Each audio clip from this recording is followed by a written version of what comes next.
call me Crazy Joe, but now they can call me Batman. What up? Welcome back once again to the Necro Zoo. I am Bones.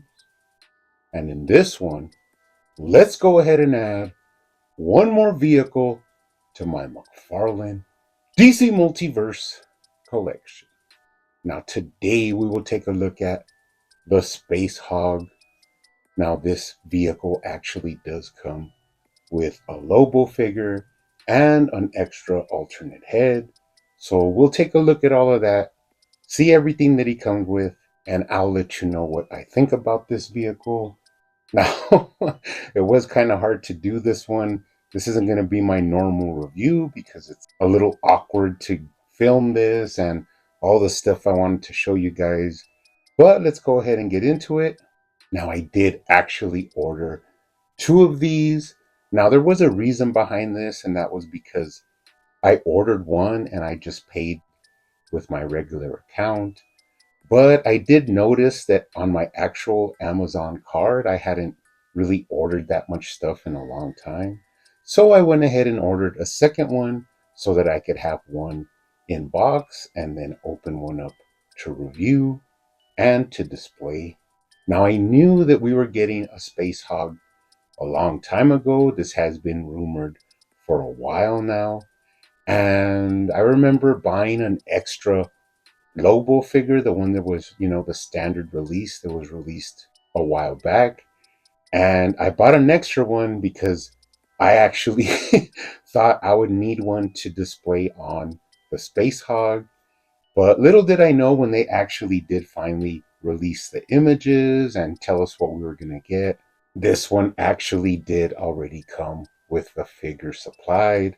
Now, I remember some guy was commenting and he said, I don't think you need an extra Lobo figure because the vehicle is actually going to come with a Lobo. So that was like a waste. And in the end, I was like, well, sorry, but I did need the extra figure because, of course, this one did come with an alternate head. And you know me, the way I display my figures, if it comes with an alternate head, I need to have an extra body to display that head sculpt.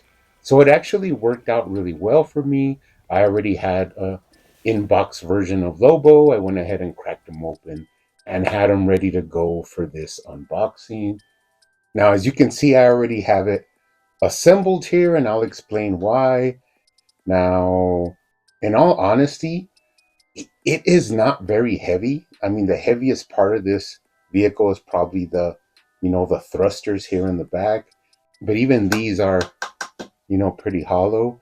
But I'd like to say that that is not really a negative for this figure. Now, hear me out. The reason being because it is light enough where you can see how it has this stand and you can move it around. I kind of feel like if it was heavy, it would be a little bit more cumbersome. So although I would like it to feel a little bit more hefty in my hand, I think once you add the figure, once you add dog here on the back, it's going to really fill out nicely. Now, speaking of all that stuff, let's go ahead and see what he comes with. Now, he does come with this pretty nice stand. A lot of cool detail. It does have a Lobo sort of emblem here in red. And then you got a lot of cool detail. Now, that's one thing that people forget about Lobo, and that is he's sort of like a space pirate, space, mercenary. So there's a lot of technology that goes into all of his weaponry and his vehicles and all that. So this display really shows that. You can see all the little like circuit boards and gears and stuff that are on this stand. And I just love that detail. There's even like some tiny little skulls that really finish off the little base. Now it does have some plugs and portholes, and that is for different reasons. Now you do get a little like a rod with a little connection, and that is actually to sit the Spacehog on. You just pop it into the stand, and then the painted blue part actually fits to the bottom of the Spacehog. A really easy assembly, I'll give them that much.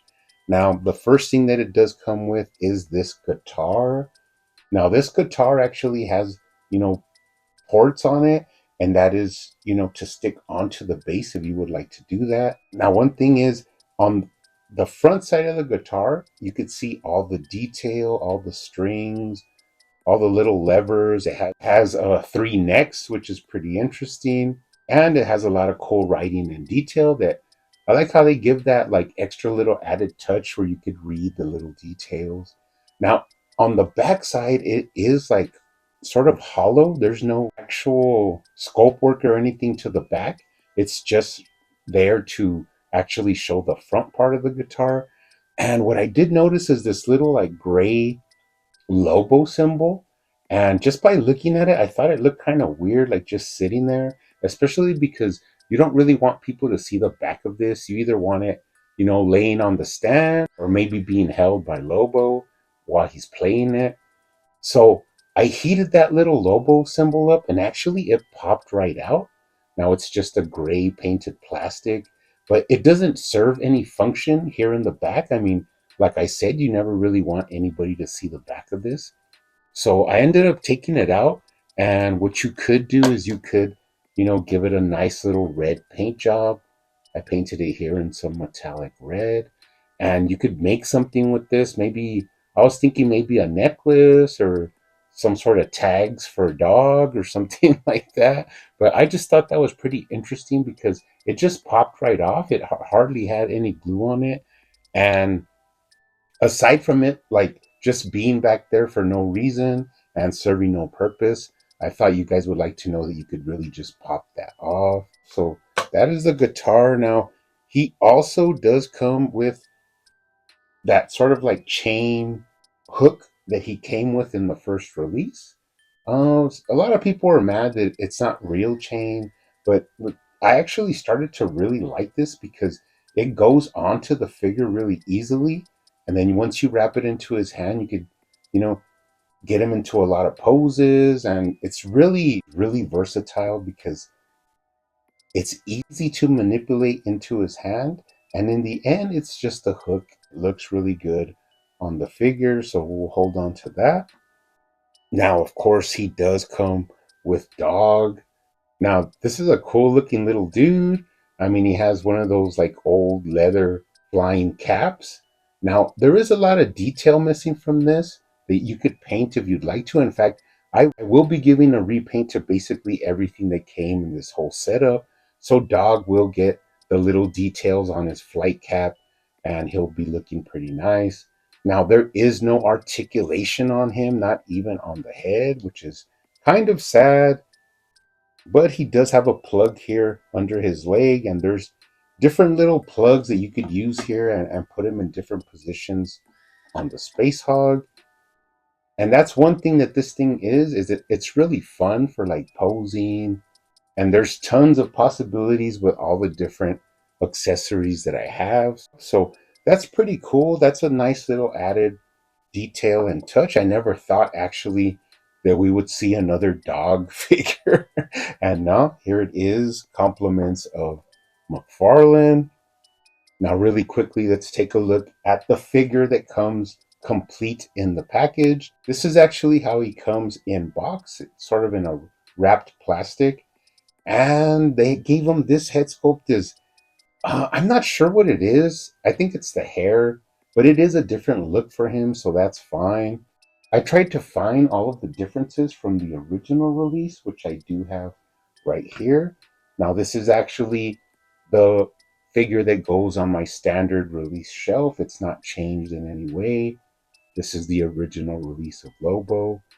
And there are some differences. It's real slight, but some of the glossiness or like even the skull knee pad on this newer one are actually a little bit more shinier, while on the old one, the jeans have a sort of gloss to them, while these ones are a more like satin or even almost matte finish.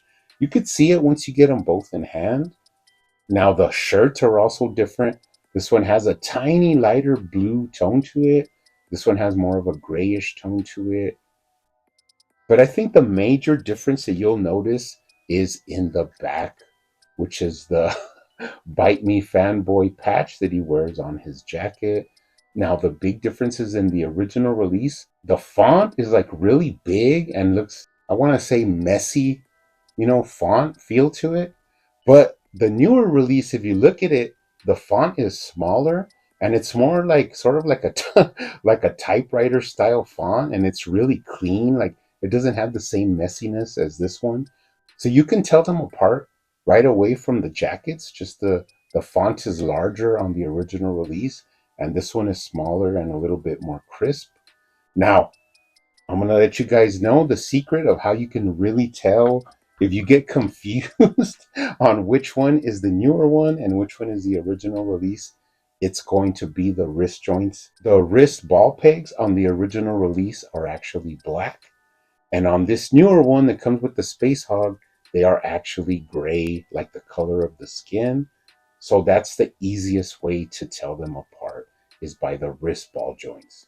But anyways, this head, it has a sort of more like evil feel to it. If you just look at it, that grin is really menacing. I don't know what it is with the hair, but it has a weird feel to it. And the hair really restricts the articulation of the head. But he does have, all the same articulation, especially at the waist.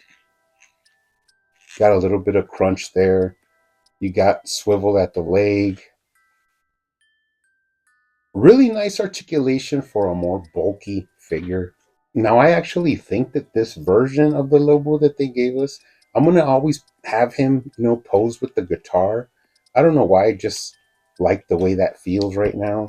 So whenever I have this one, depending on which shelf I put him on, probably the standard shelf, I'm going to have him with the guitar like that. Now, the guitar is a whole nother animal because it has tons of detail. You can look up different images online, like I've seen some different guitars for Lobo, and kind of match the paint and match the color scheme that they use. Now, a lot of the times in the comics, I think the guitar actually shoots, so that's pretty interesting. Now, I don't think this one you can actually do that, but you never know. You could modify it to put a little bit of blast like on the end of it. That might be something I look into. Now, I'm not sure if I'll do a video like on all the repaints that I do with all this stuff, but I just might. So if I do, I'll make a video of all the repainting that I did to the Space Hog and to the Lobo figures. Now, one more thing about the Space Hog is it does have the handlebars and that sort of front forks with the skull on it, and they come separate in the package. Now, I did get some footage of how it originally came, and it's just like a dull plastic, like really, really almost cream colored gray, which is really interesting. And I just wasn't feeling it, and I knew it would be the easiest thing to do. And I will eventually repaint this, probably add a little bit of like sort of copper colors to it and chrome out a little bit more of the parts of the bike. But as you can see, I chromed out the skull, I added a red star, and then I chromed out up into the handlebars just so you could see the difference of what it looks like compared to the engine. That's the original color that they came in. And then you could see how it's like a shinier silver that I actually painted it in. So that's just my first step if I do a repaint to the Space Hog, which I more than likely will eventually do.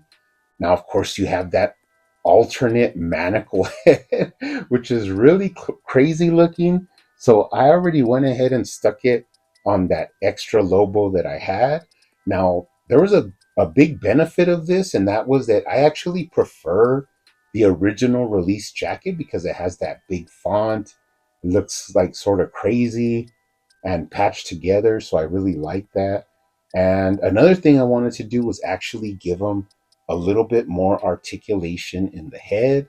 Now, when you look at this head close up, it sort of gives you that Simon Beasley artwork style, like where one eye's real small and one eye's real big, and the way his hair is just like flowing back. It's actually like he's riding the Space Hog. So this is basically going to be my preferred Lobo to go, pose on display on the Space Hog. But I really love this head sculpt. It is awesome. I just felt that it had like a gray neck peg, and it was really short. So I actually found a black one that was like a little bit longer, and it does not affect it at all. And it actually gives him more range, makes him look down a lot better, and he can actually look up really well. With the new neck peg that I gave him, it just opens up the articulation, allows him to look up and down really smoothly. You can see in the back, it barely has a little bit of gap in the neck, which is fine. I actually prefer that than to have the head so low that you sort of restrict the articulation.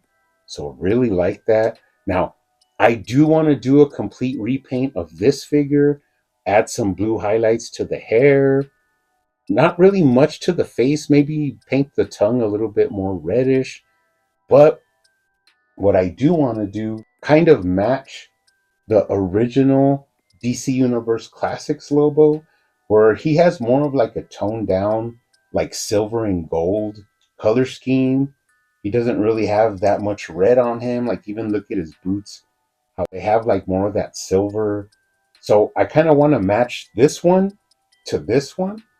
And I love this Lobo figure, but I mean, it's time to move on. We have some awesome Lobos here from McFarlane. Now, they are basically the same size.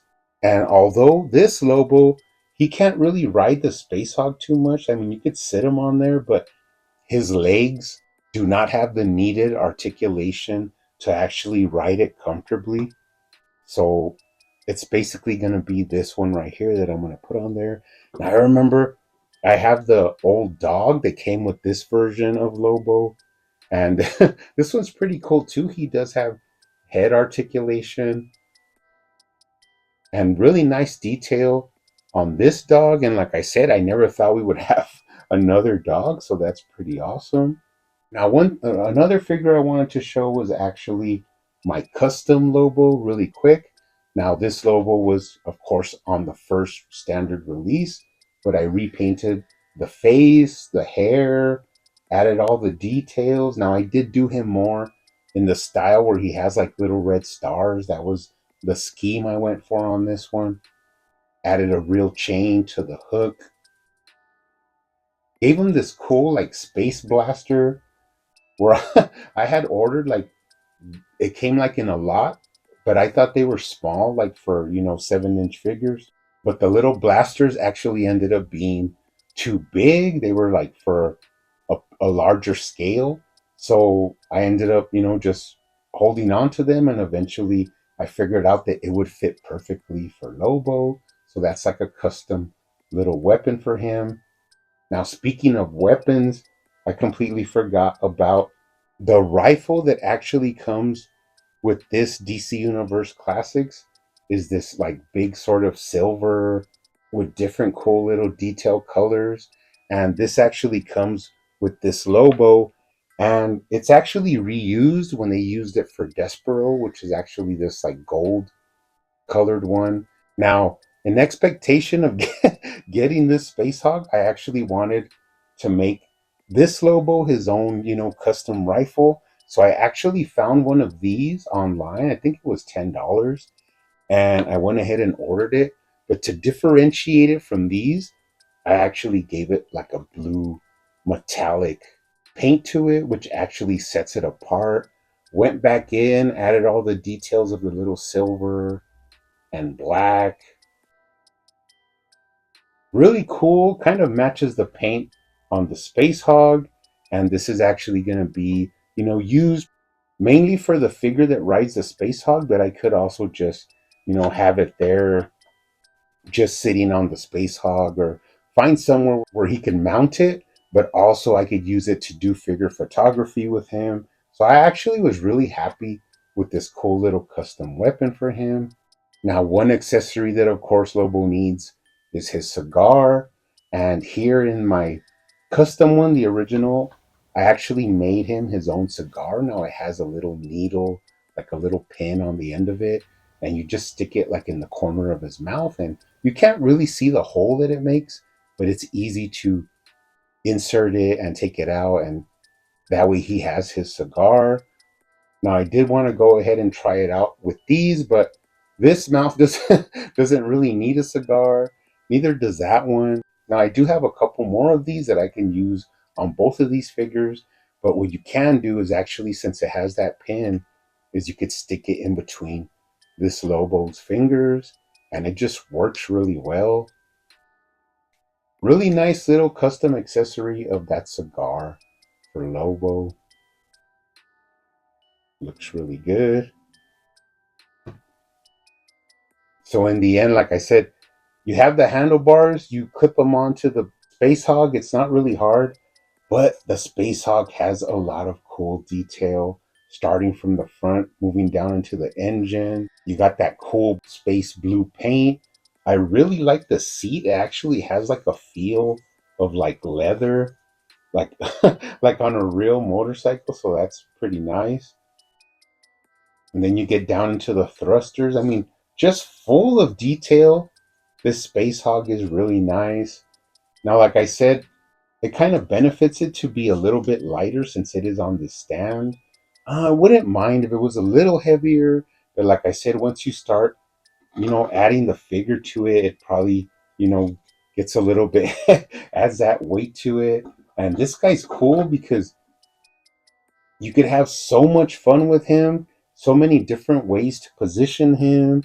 You can go ahead and, add dog on the back where he's supposed to go. And that's a pretty cool little vehicle setup. Now I have to think how I actually want to set this up in my office. I may end up losing the stand and actually hanging it. That might be like an option, but I'm not sure yet. We'll figure that out later.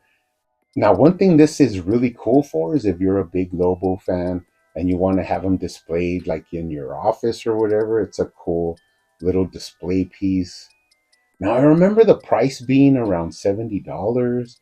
Um, it's right on the border of being a little bit too much. I mean, you do get the alternate head, which allows you to have an extra Lobo figure.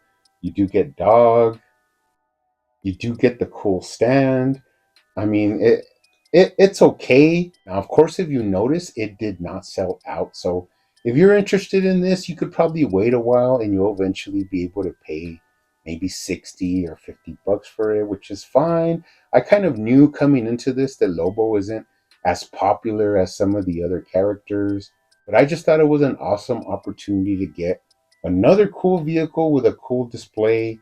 Like I said, you could have a lot of fun doing figure photography with this guy. There is just tons of unlimited potential of how you could pose him with weapons, without weapons, standing on it.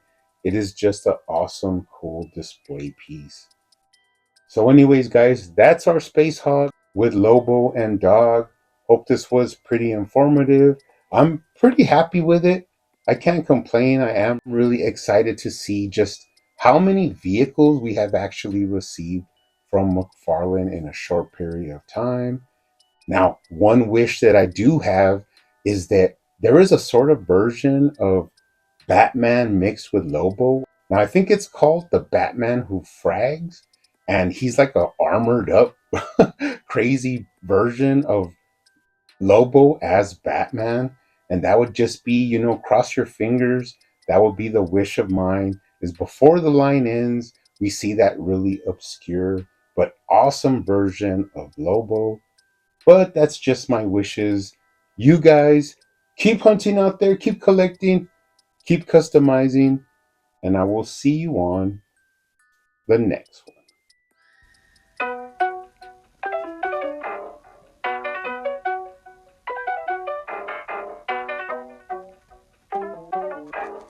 They used to call me Crazy Joe, but now they can call me Batman.